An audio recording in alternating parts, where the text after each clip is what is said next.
Chapter 5, Technology, Digital Media, and Curriculum Development.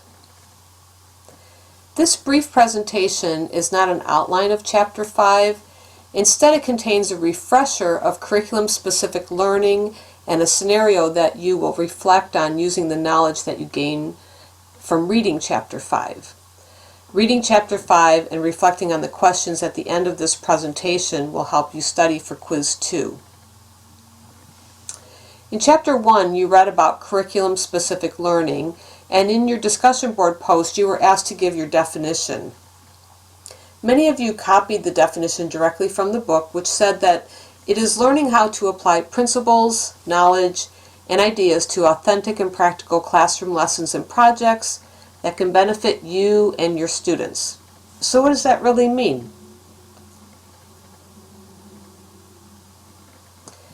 It means that you need to review, adapt, and modify any resources that you are considering using for your students. Due to time constraints, teachers can sometimes be tempted to use prepackaged materials in their curriculum when everything in that package might not be specific to the concepts in the lesson. As you move through the semester and you gain more information about using technology in education, reflect on 3 ways that you can use this newly acquired knowledge. For your own professional development, as a productivity tool in your classroom, meaning creating word processing documents, maybe spreadsheets or multimedia presentations, and for integrating various forms of technology into instructional strategies, student-based projects, and assessments to improve student learning. I remember when I was doing my student teaching years ago, it was in a half-day kindergarten class, 4 days a week. The children went to the computer lab 3 days a week. 3 of the 4 days they spent in the computer lab, and keep in mind they were only there a half day. The software that the children were expected to use on the computers provided what seemed to me to be electronic worksheets.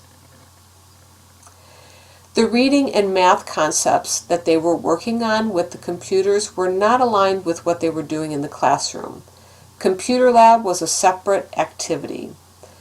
Much of what the children were doing on the computer seemed trial and error. At the end of their computer lab, a report was printed out so the teachers and parents could see how the children were progressing with their reading and math. These reports were looked at as sort of a standalone informal assessment about what the children can do on their own at the computer. The reports weren't used to individualize instruction or to reinforce concepts with hands-on activities in the classroom.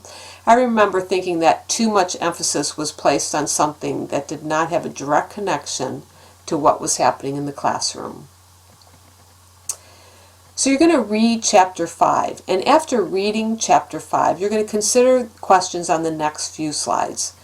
Reflecting on these questions will help you study for Quiz 2. Do you think this was a fair way to assess children with their reading and math? Why or why not? What aspects of computer lab for these kindergartners was appropriate? Explain. And I understand that you have limited knowledge about the whole scenario, but what about being in the computer lab would be important for kindergarten children? What aspects need changing? Explain your answers for that too. Using the information that you gained by reading Chapter 5, how would you incorporate computer use with a class of kindergarten children?